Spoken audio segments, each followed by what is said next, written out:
live streaming YouTube 24 jam, UFA Live 24.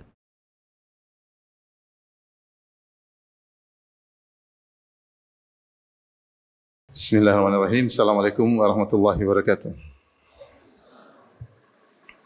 Alhamdulillahi ala ihsani wa syukru lahu ala taufiqihi wa amtinani. Asyhadu an la ilaha illallah wahdahu la syarika lahu ta'ziman li sya'ni. Wa asyhadu anna Muhammadan abduhu wa rasuluhu da'i ila ridwani.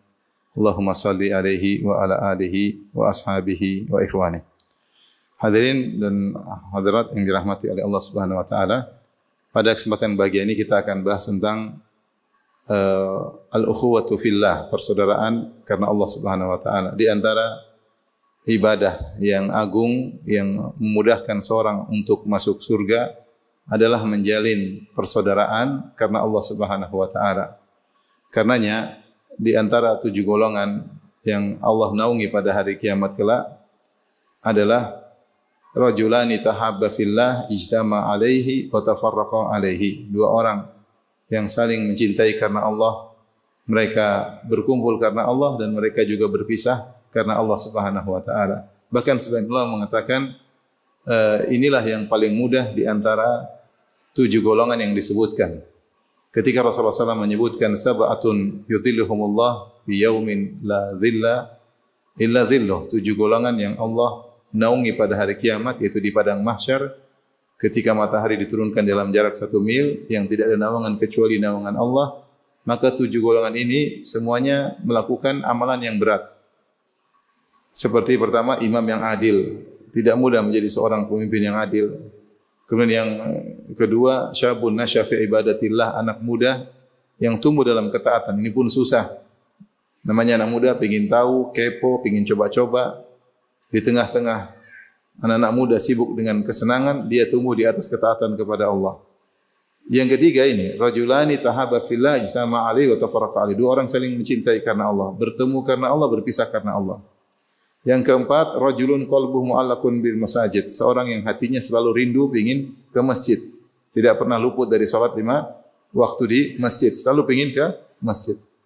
Kemudian yang kelima yaitu rajulun datum ra'atun dzatu mansibin wa jamalin faqala inni akhafullah. Seorang lelaki yang dirayu oleh seorang wanita cantik jelita dan kaya raya, diajak untuk berzina, kemudian dia tolak, dia berkata aku takut kepada Allah.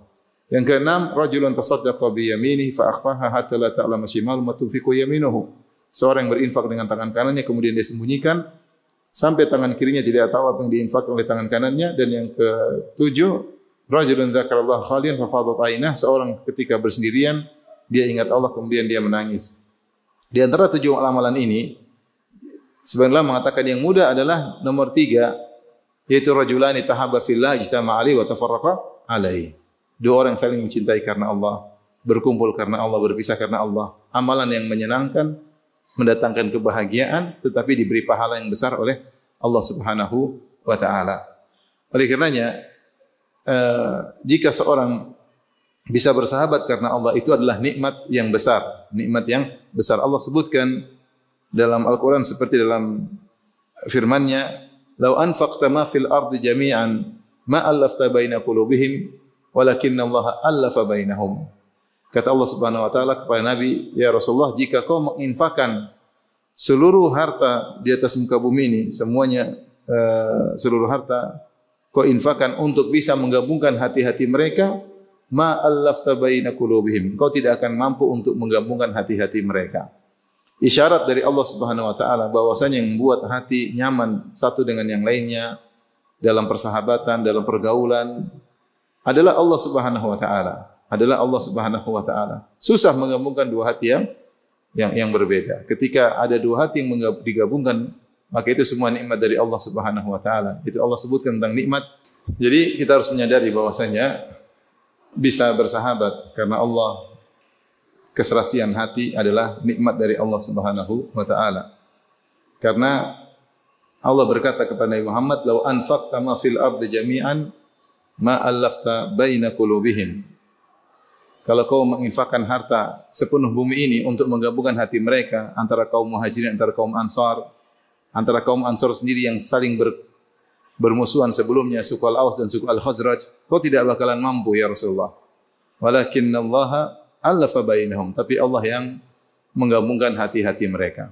Allah sebutkan juga dalam ayat yang lain, wadzkuru ni'matallahi 'alaikum id kuntum a'daan fa'alafa baina qulubikum fa asbahtum bi ni'matihi ikhwana. Dan ingatlah nikmat yang Allah berikan kepada kalian. Id kuntum a'daan, kalian dulu bermusuh-musuhan. Suku Al-Aus dan suku Al-Khazraj yang tinggal di Madinah, mereka perang saudara, disebutkan sampai 130 tahun perang saudara, saling bunuh-bunuhan di antara mereka. Kemudian kata Allah Subhanahu wa taala, fa asbahtum fa alafa baina qulubikum fa asbahtum min ni'matihi ikhwana. Lalu Allah gabungkan hati-hati kalian, jadilah kalian bersaudara. Jadilah kalian bersaudara. Ini menunjukkan bahwasanya persaudaraan, persahabatan karena Allah adalah nikmat. Makanya Allah mengatakan fa asbahtum bi ni'matihi. Maka jadilah kalian dengan nikmat Allah, kalian menjadi saling bersaudara. Dan konsekuensi dari saling beriman kepada Allah Subhanahu wa taala hendaknya menjadi saling bersaudara. Allah berfirman, "Innamal mu'minuna ikhwah." Sungguhnya orang-orang beriman adalah saling bersaudara. Baik. Begitu indahnya persaudaraan sampai kenikmatan persaudaraan bukan cuma dirasakan di dunia, namanya kita bersahabat menyenangkan. Ini ibadah yang menyenangkan, bertemu, kumpul bareng, kerjasama dalam dakwah, kerjasama dalam ketaatan, mungkin umrah bersama, mungkin haji bersama, mungkin mengerjakan kegiatan sosial bersama, duduk di majelis bersama, ya, saling kunjungan karena Allah Subhanahu wa taala. Maka ini kenikmatan yang dirasakan ketika di dunia. Ternyata kenikmatan bersaudara karena Allah bukan cuma dibatasi di dunia, sampai di akhirat. Makanya Allah sebutkan di antara kenikmatan surga adalah persahabatan. Kata Allah Subhanahu wa taala, ya, ikhwanan ala sururin mutaqabilin. Ikhwanan ala sururin mutaqabilin. Allah sebutkan di antara kegiatan penghuni surga, mereka bersaudara ikhwanan ala sururin, di atas dipan-dipan, mutaqabilin, saling berhadapan-hadapan. Yaitu mereka bercengkrama di antara mereka dengan semangat, dengan menyenangkan, ya. Sehingga mereka saling berhadapan-hadapan, kata Allah. Tidak seperti kalau hubungan hati kurang nyaman. Kalau hubungan hati kurang nyaman, kita ngobrol mungkin tidak saling melihat. Mungkin ngobrol satu sambil main HP, satunya tidak diperhatikan, mungkin kurang didengar, atau satu ngomong kemudian dicuekin. Tapi ketika hati sudah saling bersatu, berbicara saling semangat, saling berhadapan, itulah gambaran persaudaraan di surga. Kata Allah, ikhwanan ala sururin mutaqabilin. Mereka saling bersaudara di atas dipan-dipan, saling berhadapan. Jadi semangat, saling semangat karena tidak ada yang keluar dari lisan mereka kecuali kebahagiaan. Tidak ada nyindir, tidak ada nyinyir, tidak ada merendahkan, tidak ada perkataan yang menunjukkan kesombongan. Semua keluar adalah kebahagiaan, sehingga mereka bersemangat ketika ngobrol di antara mereka, ya. Makanya di antara kenikmatan yang Allah sebutkan di surga.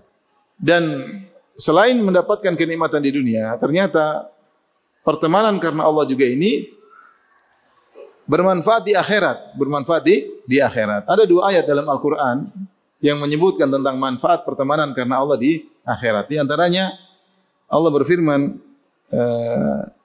dalam firman-Nya, al-akhillau yauma idzin ba'dhum li ba'dhin adun illal muttaqin. Kata Allah al-akhilla, al-akhilla jamak dari khalil, al-khalil yaitu orang-orang yang saling berteman dekat. Al-khalil itu pertemanan yang sangat dekat. Karena al-khalil diambil daripada khullah. Baik. Allah berfirman al-akhilla, al-akhilla jamak dari khalil yaitu pertemanan yang dekat, ya. Dia lebih daripada sekedar sahib pertemanan. Al-Khalil teman dekat. Dan kita tahu secara umum kita berteman bersaudara. Secara umum seluruh kaum mukminin bersaudara. Lebih dari itu bersahabat. Lebih dari itu berkhullah, yaitu pertemanan yang dekat. Ya. Al-khullah yaitu pertemanan yang merasuk dalam tubuh. Makanya disebutkan yang jadi Khalilur Rahman cuma dua, Ibrahim alaihissalam dan Nabi Muhammad sallallahu alaihi wasallam. Ya, Rasulullah tidak punya khalil kecuali Allah Subhanahu wa taala. Kata Rasulullah sallallahu alaihi wasallam, "Inna Allah attakhadhani khalilan kama attakhadha Ibrahim khalila "Lau kuntu muttakhidan khalilan min ummati latakhadtu Abu Bakrin khalila." Sungguhnya Allah telah menjadikan aku kekasihnya sebagaimana Allah telah menjadikan Ibrahim sebagai kekasihnya.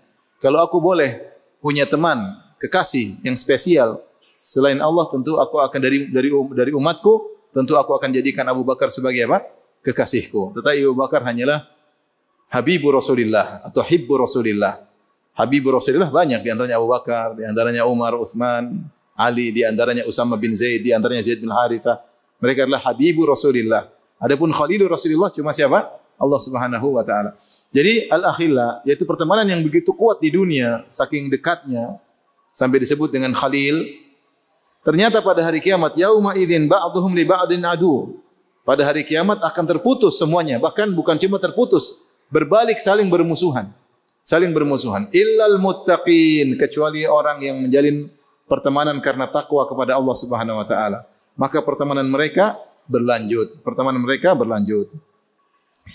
Ibnu Katsir rahimahullahu taala ketika menafsirkan ayat ini beliau berkata, ya, kullu shadaqatin wa sahabatin li ghairillah fa innaha tanqalibu yaumal qiyamati adawatan. Seluruh pertemanan, seluruh relasi, persahabatan yang dibangun bukan karena Allah Subhanahu wa taala, karena dunia semata, maka pada hari kiamat kelak akan berubah jadi permusuhan. Illa ma kana lillah, kecuali persahabatan karena Allah Subhanahu wa taala.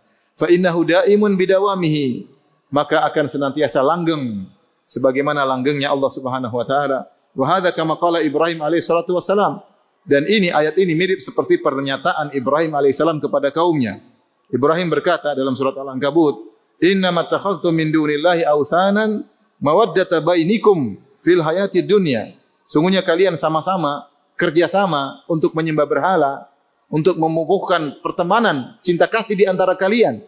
Tapi fil hayati dunya, hanya dalam kehidupan dunia. Kalian bersahabat, sama-sama bareng-bareng beribadah kepada berhala, bertemanan dalam kesyirikan, bertemanan dalam kemaksiatan. Thumma yaumal qiyamati yakfuru ba'dukum bi ba'din wa yal'anu ba'dukum ba'dha. Namun pada hari kiamat kelak kalian saling kufur di antara kalian, kalian saling melaknat di antara kalian. Wa ma'wakumun nar, tempat kalian neraka jahanam. Wa ma lakum min nasirin. Dan tidak ada penolong bagi kalian. Semua persahabatan, pertemanan yang bukan karena Allah akan terputus pada hari kiamat kelak. Adapun pertemanan karena Allah Subhanahu wa taala, maka akan langgeng. Bahkan disebutkan oleh Ali bin Abi Thalib radhiyallahu taala anhu, jika salah seorang sudah meninggal terlebih dahulu, maka dia ingat temannya tersebut, teman dekatnya, maksudnya teman spesial. Ali radhiyallahu anhu berkata, sebagaimana diriwayatkan oleh Abdul Razzaq, beliau berkata, akhbarana Israil an Abi Ishaq an Al-Harith an Ali radhiyallahu anhu, menafsirkan ayat ini. Ali radhiyallahu anhu berkata, khalilani mu'minani wa khalilani kafiran. Dua sahabat sama-sama beriman dan ada juga dua sahabat sama-sama kafir. Fatufiya ahadul mu'minin wa busyira bil jannah. Dua orang berteman, kemudian yang satu meninggal terlebih dahulu. Kemudian yang meninggal terlebih dahulu ini ternyata diberi kabar gembira bahwasanya dia masuk surga. Fadzakara khalilahu, kemudian di akhirat dia ingat setelah dia meninggal dunia diberi kabar gembira tentang surga, dia ingat tentang temannya di dunia yang masih hidup. Subhanallah. Pertemanan luar biasa, dia ingat. Ini belum hari kiamat, masih setelah kematian. Maka dia berkata, Allahumma, dia minta kepada Allah, Allahumma inna fulanan khalili kana ya'muruni bi ta'atika wa ta'ati rasulika wa ya'muruni bil khairi wa yanhani 'anil syarr. Ya Allah, temanku si fulan di dunia yang masih hidup, kekasihku, kawan dekatku, teman akrabku, dulu menyuruhku di dunia untuk taat kepadamu, menyuruhku untuk taat kepada Rasulmu, menyuruhku untuk mengajakku untuk berbuat kebaikan dan melarangku dari perbuatan keburukan. Wa yunbi'uni anni mulaqik, dan dia telah mengabarkan aku bahwasanya aku akan bertemu dengan engkau, yaitu di akhirat. Dan sekarang aku telah bertemu dengan engkau ya Allah. Allahumma fala tudhillahu ba'di, ya Allah jangan kau sesatkan dia setelah kematianku. Hatta turiyahu mithla ma araitani, sampai kau wafatkan dia dan kau perlihatkan kepada dia kenikmatan surga sebagaimana yang kau lihatkan kepadaku. Wa tarda anhu kama radita anni, dan kau ridha kepadanya sebagaimana kau ridha kepadaku. Fayuqalu lahu, ya, maka dikatakan kepada orang ini, idhab falau ta'lamu ma lahu indi la dhahikta katsiran wa bakaita qalilan. Pergilah engkau kalau kau tahu apa yang aku siapkan untuk temanmu, kata Allah. Apa yang aku siapkan untuk temanmu, tentu kau akan banyak tertawa dan kau akan sedikit menangis. Summa yamutul akhar. Jadi akhirnya yang teman satunya meninggal lagi. fatajtami'u arwahuhuma, maka berkumpullah ruh mereka berdua, ya. Ni'mal akh, maka kemudian mereka berdua saling bertemu dan mereka berkata, ni'mal akh wa ni'mas sahib wa ni'mal khalil. Sungguh ini adalah temanku yang terbaik, sahabatku yang terbaik, saudaraku yang terbaik. Bermanfaat atau tidak? Bermanfaat. Pertemanan karena Allah. Adapun yang sebaliknya, kalau pertemanan orang kafir, maka dia akan meminta kepada Allah untuk ya menghukum temannya yang telah menyesatkannya. Ya. Taib.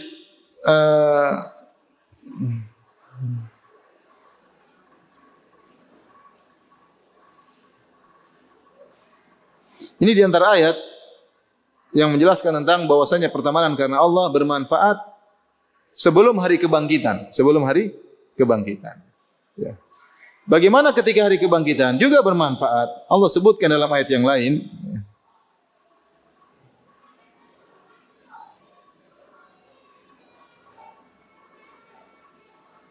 Dalam surat Asy-Syu'ara ayat 101.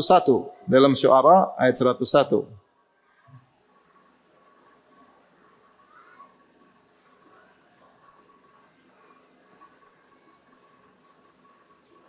Ketika penghuni neraka Jahannam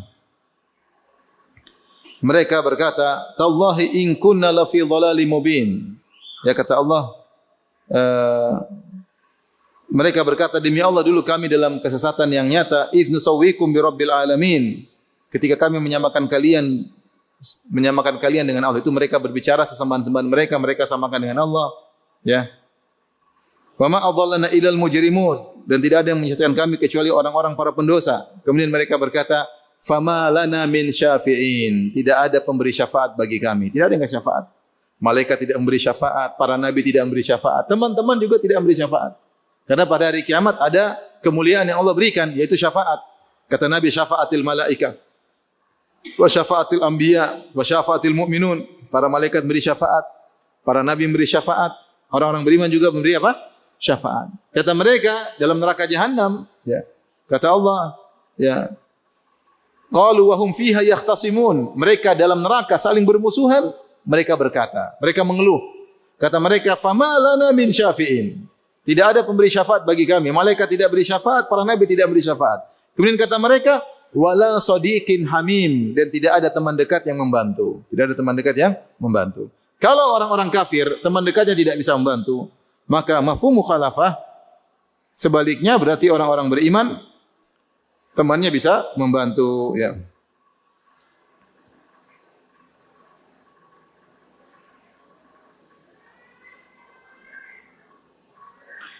Makanya berkata Al-Hasan terkait dengan ayat ini sebagaimana dinukil oleh Al-Baghawi, Al-Hasan Al-Basri berkata, "Istakthiru minal asdiqa'il mu'minin fa inna lahum syafa'atan yaumal qiyamah." Perbanyaklah teman-teman beriman, teman-teman yang beriman. Sungguhnya mereka bisa beri syafaat pada hari kiamat kelak. Mereka bisa beri syafaat pada hari kiamat kelak. Dan dalil akan hal ini banyak. Seperti dalam hadis, ketika orang-orang sudah melewati sirat, kemudian mau masuk surga, maka mereka meminta kepada Allah Subhanahu wa taala. Mereka berkata, ya Rabb kami, sungguhnya kita punya teman-teman, kanu yahujjuna ma'ana, wa yusalluna ma'ana, wa yasumuna ma'ana. Dulu kita punya teman-teman, ya Allah, mereka puasa bareng kami, salat bareng kami, dan mereka berhaji sama kami, satu travel. Ternyata di neraka. Maka mereka minta, ya Allah izinkan kami untuk beri syafaat kepada mereka. Mereka minta terus, sampai akhirnya Allah izinkan. Kata Allah, keluarkan mimman ta'rifun. Keluarkan orang-orang yang kalian kenal. Akhirnya mereka diizinkan oleh Allah untuk mengeluarkan sebagian orang, teman-teman mereka yang masuk neraka, untuk dikeluarkan untuk masuk apa? Surga, ya. Oleh karenanya, pertemanan karena Allah Subhanahu wa taala bukan hanya menguntungkan di dunia saja, tetapi juga menguntungkan di alam berikutnya, dan juga di hari akhirat kelak. Di akhirat kelak, ya.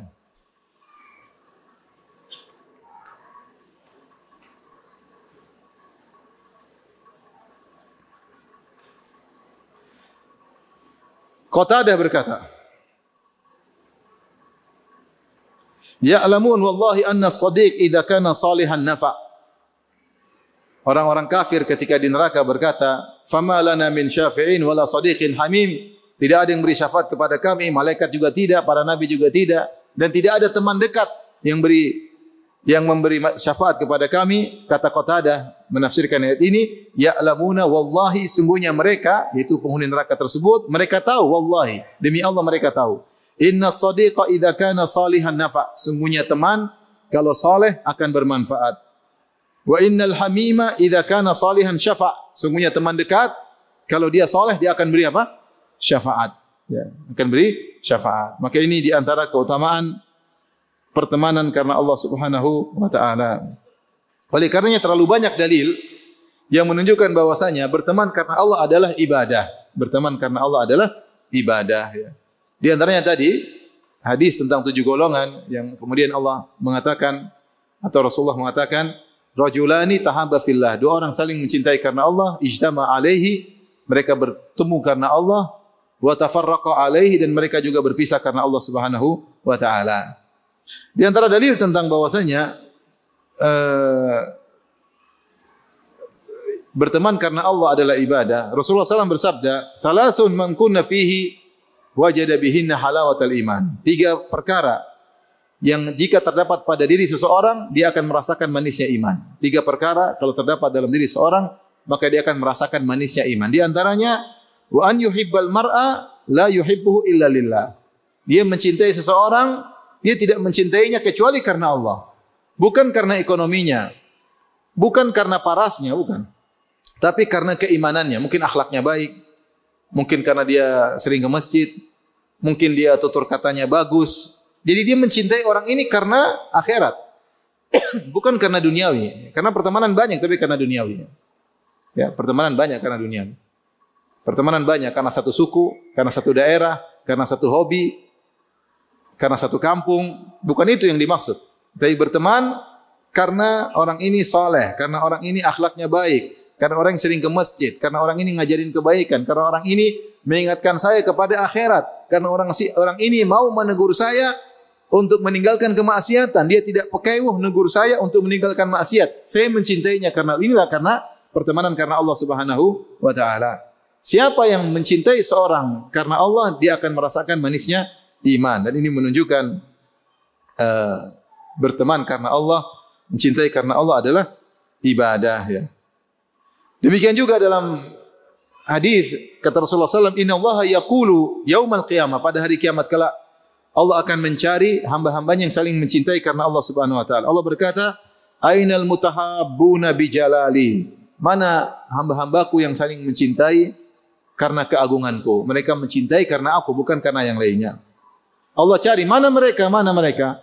Al-yawma udhilluhum fi dhilli yawma la dhilla illa dhilli. Maka pada hari ini aku akan naungi mereka di mana tidak ada naungan kecuali naunganku, ya. Tidak ada naungan kecuali naunganku. Dalam hadis yang lain, jadi Allah banggakan mereka pada hari kiamat kelak. Allah bilang, mana mereka? Mana mereka? Allah tunjukkan, Allah sohorkan mereka. Allah pamerkan mereka di hadapan khalayak bahwasanya ada hamba-hambaku yang saling mencintai karena aku. Kemudian dalam hadis Rasulullah SAW bersabda, Allah berfirman, wajabat mahabbati lil mutazawirina fiyya, lil mutahabbina fiyya, lil mutabadzilina fiyya.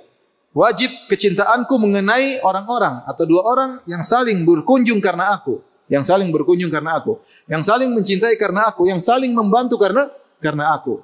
Subhanallah, saling mengunjungi dapat pahala. Ya, saling mengunjungi dapat pahala. Pertemanan menyenangkan, kunjungan, ngobrol dapat pahala. Saling mencintai karena aku, saling membantu karena aku. Maka wajib aku mencintai mereka.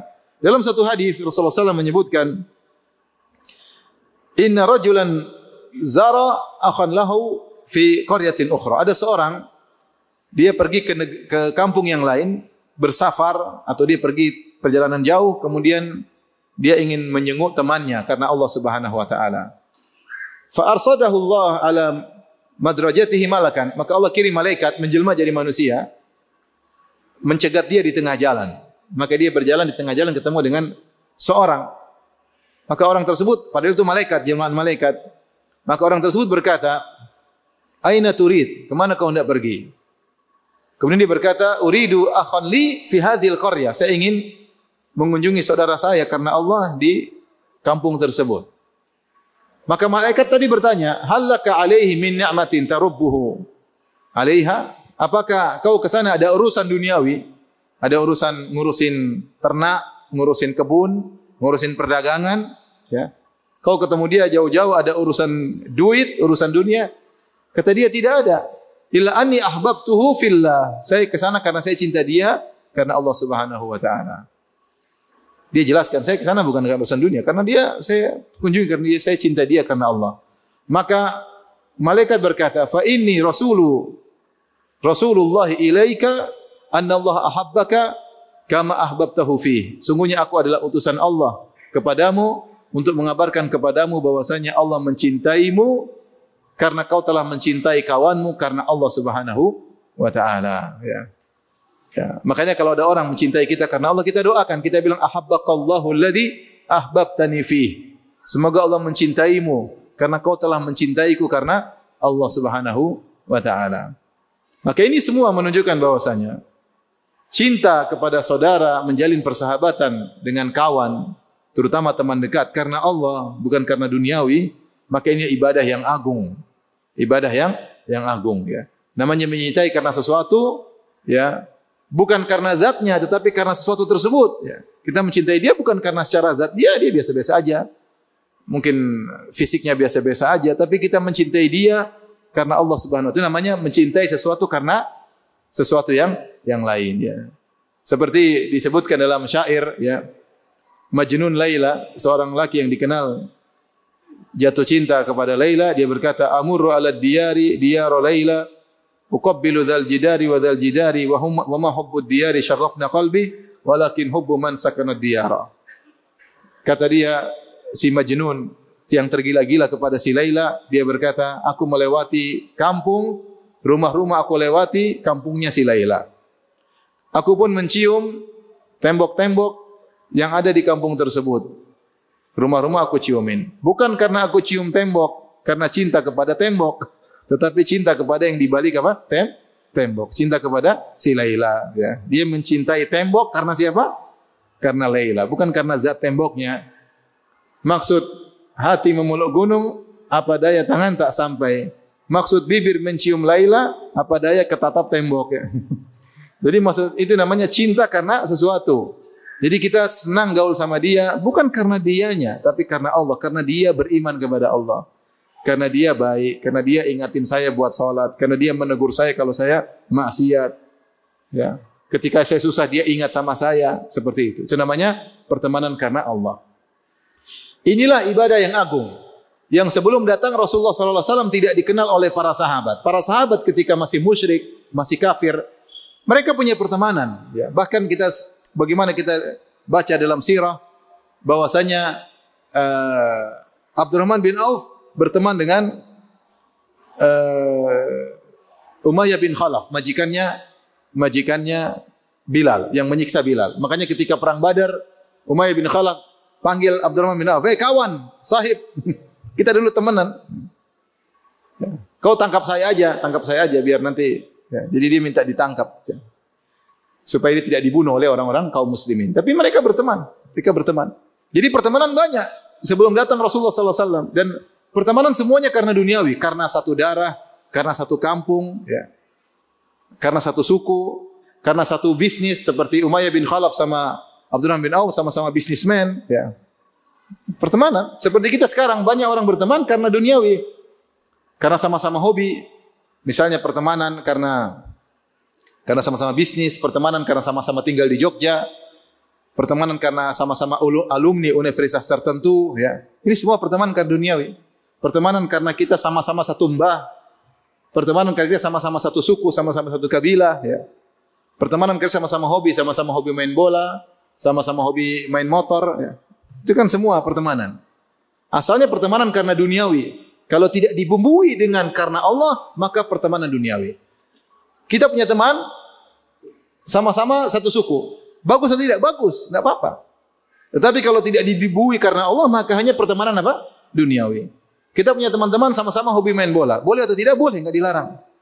Tetapi kalau hanya sekadar karena main bola, maka tidak ada nilai pahala. Harus dibumbui dengan karena Allah, sehingga pertemanan tersebut bukan sekedar duniawi, tapi karena Allah. Sama, kita sama-sama hobi motor, main motor, jalan-jalan, taib. Pertemanan karena sama-sama hobi motor. Kalau kamu enggak punya motor, enggak jadi temanku. Bukankah kita berteman gara-gara sama punya motor? Iya enggak? Kalau enggak punya motor, enggak jadi teman. Tapi kalau hanya sekedar karena motor, enggak ada nilainya. Harus karena nilai-nilai agamis, harus karena Allah. Sehingga pertemanan tersebut menjadi pertemanan karena Allah Subhanahu wa taala. Jadi pertemanan, relasi yang terjalin karena duniawi sudah ada. Maka datang Nabi SAW mengajarkan sesuatu yang baru, yaitu berteman karena Allah yang tidak pernah dikenal oleh sahabat sebelumnya. Jadilah ketika pertemanan karena Allah, pertemanan lebih kuat daripada pertemanan karena nasab. Dari pertemanan karena saudara kandung, lebih kuat pertemanan karena Allah. Ini kenyataan. Orang kalau sudah mencintai karena Allah, dia lebih dekat, lebih kuat, lebih banyak pengorbanan bahkan daripada saudara sendiri. Terjadi. Karena dia tahu manfaat yang dia rasakan. Berteman karena Allah, ada kebahagiaan, ada saling tolong menolong, bahu membahu untuk mengejar akhirat. Ini teman yang kita cari seperti ini. Adapun teman karena duniawi banyak. Namun tidak ada manfaat secara akhirat di balik pertemanan karena duniawi. Maka terjadilah pertemanan yang hebat antara para sahabat. Lihatlah bagaimana kaum Al-Ansar yang sebelumnya saling bermusuhan sampai 130 tahun perang saudara antara suku Al-Aus dan suku Al-Khazraj. Padahal mereka bersaudara. Mereka disebut dengan Banu Qailah. Kembali kepada nenek moyang yang sama. Bertempur 130 tahun, akhirnya mereka bersahabat karena Allah. Kata Allah, fa asbahtum bi ni'matihi ikhwana. Jadilah kalian saling bersaudara karena Allah Subhanahu wa taala. Wa kuntum ala syafa hufratin minan nari fa anqadhakum minha. Kalian dulu sudah di pinggir neraka, tinggal jatuh, Allah selamatkan kalian. Di antaranya kalian beriman dan kalian saling bersahabat karena Allah Subhanahu wa taala. Lihatlah bagaimana Rasulullah jalin persaudaraan antara suku Al-Muhajirin, kaum Muhajirin dengan kaum Ansar dengan persaudaraan yang sangat luar biasa. Persaudaraan yang sangat luar biasa. Sampai kita baca dalam, Allah abadikan dalam Al-Quran, وَالَّذِينَ تَبَوَّأُوا الدَّارَ وَالْإِيمَانَ مِنْ قَبْلِهِمْ يُحِبُّونَ مَنْ هَاجَرَ إِلَيْهِمْ وَلَا يَجِدُونَ فِي صُدُورِهِمْ حَاجَةً مِمَّا أُوتُوا وَيُؤْثِرُونَ عَلَى أَنفُسِهِمْ وَلَوْ كَانَ بِهِمْ خَصَاصَةٌ وَمَا يُوقَ شُحَّ نَفْسِهِ فَأُولَئِكَ هُمُ الْمُفْلِحُونَ. Dan penduduk kota Madinah yang sudah tinggal di kota Madinah sebelum datangnya Nabi, dan mereka sudah beriman akibat dakwah Mus'ab bin Umair. Sebelum datangnya Nabi mereka sudah beriman. Sebelum orang berhijrah datang mereka sudah beriman. Yuhibbuna man hajara ilaihim. Mereka senang dengan saudara-saudara mereka yang berhijrah. Tidak kenal sebelumnya, tidak ada jalinan pertemanan sebelumnya. Dua suku yang berbeda, satu suku Quraisy, yang satu dari suku Al-Aus, suku Al-Khazraj yang merupakan Arab Qahtaniyin. Beda suku. Tetapi ketika datang mereka senang. Yuhibbuna man hajara ilaihim. Mereka mencintai orang-orang berhijrah kepada mereka. Bukan sekedar itu. Wa yu'thiruna ala anfusihim. Maka mereka mendahulukan kaum muhajirin daripada diri mereka sendiri. Walau kana bihim khasasah. Padahal mereka juga susah. Wa ma yuqashuha nafsihi fa ulaika humul muflihun. Siapa yang dijaga dari sifat pelit, sifat kikir, maka mereka lah orang-orang yang beruntung. Sebagaimana Allah sebutkan dalam hadis, disebutkan dalam hadis bagaimana Rasulullah mempersaudarakan antara Sa'ad bin Rabi dengan Abdurrahman bin Auf. Abdurrahman bin Auf radhiyallahu anhu adalah saudagar kaya raya di kota Mekah. Kemudian dia harus berhijrah, meninggalkan seluruh hartanya. Jadi miskin mendadak, bukan miskin bertahap. Miskin apa? Mendadak. Maka Rasulullah di antara hikmahnya Rasulullah SAW persaudarakan dia juga dengan orang yang kaya raya, Sa'ad bin Rabi. Ya. Mungkin bisa bantu Abdurrahman bin Auf untuk bangkit kembali. Maka ketika dipersaudarakan, maka Sa'ad bin Rabi menawarkan, dia mengatakan, wahai Abdurrahman bin Auf, aku termasuk orang Ansor yang kaya raya. Saya akan bagi hartaku menjadi dua. Setengah buatku, setengah buatmu. Masya Allah. Masya Allah ya. Dia punya harta bagi dua. Ibaratnya kalau kita punya uang 2 miliar, 1 miliar buat kamu, 1 miliar buat saya. Berat itu, gak gampang ya. Jangankan setengah, 1/10 aja mikir-mikir, apalagi setengah. Lebih daripada itu dia berkata, saya punya istri lebih dari 1. Kau lihat mana yang kau sukai. Bukan dia bilang yang paling tua nanti saya ceraikan buat kamu, enggak. Yang paling jelek saya ceraikan buat kamu, enggak. Dia bilang kau lihat mana yang kau sukai, kabarkan kepadaku. Akan aku ceraikan. Kalau habis masa idahnya nikahi. Subhanallah, tawaran bukan basa-basi. Tawaran serius bukan basa-basi. Karena tumbuh dari keimanan, pingin saudaranya bahagia sebagaimana dia bahagia. Bayangkan, bukan cuma nawarin harta, nawarin juga apa? Istri.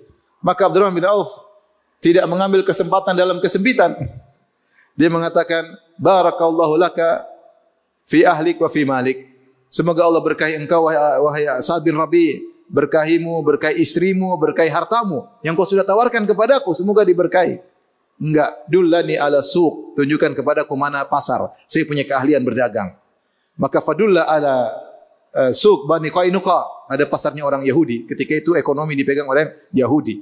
Pasar Bani Qainuqa. Maka Abdurrahman bin Auf masuk, kemudian dia untung, kemudian dia menikah dengan wanita Ansar. Kalau kita baca cerita ini luar biasa. Kita tahu bagaimana Sa'ad bin Rabi' luar biasa mulianya, karimnya, sampai dia menawarkan hartanya setengahnya buat Abdurrahman bin Auf. Makanya ada lelucon. Saya di Madinah 15 tahun belum ketemu dengan kaum Ansor yang nawarin setengah apa? Hartanya. Belum ada. Apalagi yang nawarin apa? Istrinya. Belum ada. Mana Sa'ad bin Rabi' sudah enggak ada di kota Madinah. Mana penduduk Madinah yang nawarin hartanya setengah? Mana penduduk Madinah nawarin apa? Istrinya. Adapun penduduk Madinah baik, masih banyak. Masih banyak yang memberikan harta bagi-bagi. Sampai ada kawan masih tinggal di Madinah. Dia pergi ke toko, ingin beli AC. Situ ada orang Arab begitu di Madinah. Tahu-tahu dia pilih yang bagus, dia bilang ini yang bagus, ditawarin, oh ini yang bagus. Ketika dia membayar, sudah dibayar. Kata tadi bapak tadi yang kata dia tadi ada ikhwan yang tadi sudah bayarin kamu. Dia enggak kenal siapa dan ikhwan tersebut pergi saja tanpa memberitahu siapa dia, tanpa meninggalkan apa? Jejak. Seperti itu di Madinah masih banyak. Tapi yang nawarin setengah hartanya sudah enggak ada. Apalagi nawarin apa? Istrinya. Maka ketika penduduk Madinah dinyinyir, mana penduduk Madinah yang nawarin hartanya setengah dan nawarin istrinya? Kata penduduk Madinah yang seperti Sa'ad bin Rabi' yang menawarkan setengah hartanya, menawarkan istrinya, sudah sirna, sudah tidak ada. Sebagaimana sudah tidak ada Abdurrahman bin Auf yang kalau ditawarin enggak mau. Jadi subhanallah. Lihatlah bagaimana kisah yang juga disebut terkait dengan tafsir ayat ini. Tentang kisah ketika ada Nabi SAW, ada tamu majhud, dia ingin makan lapar. Maka dia minta dijamu oleh Nabi. Maka Nabi mengutus seorang untuk tanya kepada istri-istrinya, ada makan atau tidak.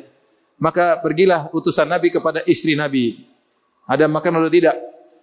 Istrinya mengatakan, walladzi ba'atsaka bil haqq ma indana illa ma. Sampaikan kepada suamiku, demi Allah yang telah mengutusmu dengan kebenaran, tidak ada di rumah kecuali cuma air putih. Tidak ada. Akhirnya istri kedua juga sama jawabannya, istri ketiga juga sama, sampai istri ke-9 tidak ada makanan. Subhanallah. Itu Nabi kita. Mau jamu tamu tidak ada makanan. 9 istrinya tidak ada makanan. Di rumah semua cuma air putih. Tapi makanya ibu-ibu bersyukur, di rumah masih ada Indomie, bersyukur, alhamdulillah. Ini cuma ada air putih. Akhirnya Rasulullah tidak bisa jamu.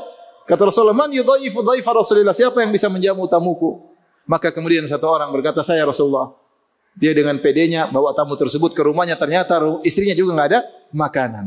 Dia tanya, istriku ada makanan enggak? Kata istrinya, buat kamu enggak ada, buat saya tidak ada. Cuma ada buat anak-anak.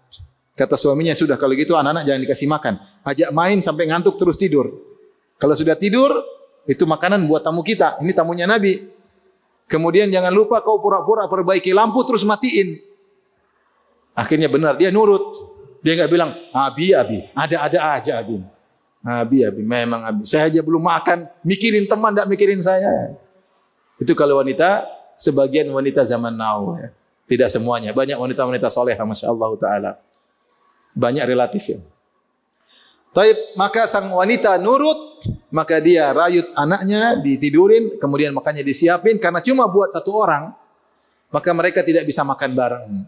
Supaya tamunya tidak malu dan tidak sungkan makan banyak, maka lampu harus dimatikan.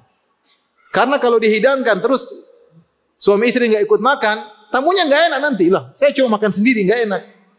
Akhirnya dia enggak nyaman ketika makan. Supaya dia nyaman makan, lampunya dimatiin. Maka istrinya pura-pura perbaiki lampu kemudian dimatiin. Datang, ya akhi afwan, lampu lagi mati. Silakan makan. Terus dia duduk situ pura-pura bunyi-bunyi. Pura-pura ikut makan padahal enggak makan. Subhanallah.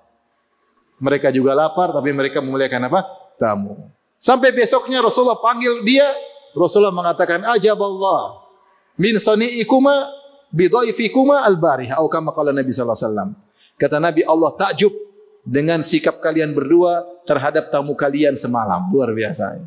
Turunlah firman Allah, wa yu'thiruna ala anfusihim walau kana bihim khasasah. Mereka mendahulukan saudara mereka padahal mereka sendiri dalam kondisi lapar, kondisi butuh. Ini persaudaraan yang muncul karena Allah memberi efek dampak yang luar biasa, berkorban karena Allah Subhanahu wa taala sebagaimana dicontohkan oleh kaum Ansar dengan kaum Muhajirin,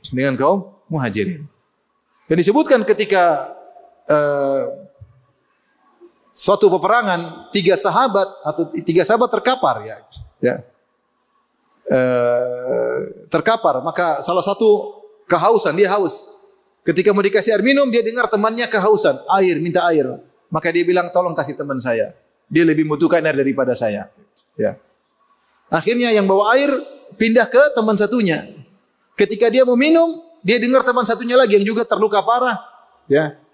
Mengatakan, aku pingin air. Maka dia dengar rintihan saudaranya. Dia berkata, temanku lebih butuh air, berikan kepadanya. Bayangkan, Izar ketika akan meninggal dunia.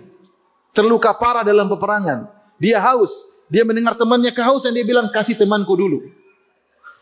Akhirnya, yang pertama bilang, kasih ke temanku, dikasih temannya, dia meninggal. Akhirnya dibawa kepada satunya bilang, kasih kepada temanku.